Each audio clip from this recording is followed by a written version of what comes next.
Sta facendo il giro del web la storia del giovane medico romano che salva una donna in arresto cardiaco durante un viaggio in treno sulle Dolomiti.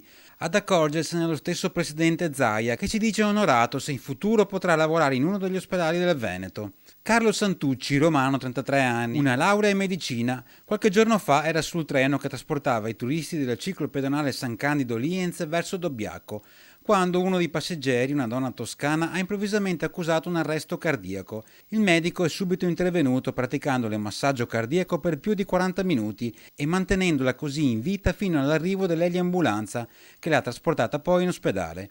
Un intervento provvidenziale fatto da un giovane laureato abilitato alla professione ma senza specializzazione, precario nella clinica romana dove lavora. Un profilo che, guarda caso, calza alla perfezione con quelli che la Regione ha recentemente delineato nella tanto discussa delibera per assumere 500 medici neolaureati da impiegare al rinforzo di pronti soccorsi e reparti negli ospedali veneti. Il suo esempio sia di monito per quanti ancora si permettono di dire che il nostro piano è sbagliato, dice Zaia.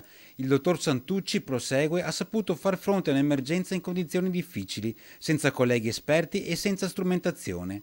Intanto lui, Carlo Santucci, si dice felice per aver salvato quella donna, ma quasi imbarazzato dal clamore suscitato dalla vicenda. Ricorda con un post su Facebook che le nozioni di base per soccorrere una persona sono alla portata di tutti e che a settembre, mese dei buoni propositi, uno di questi potrebbe essere un corso di primo intervento.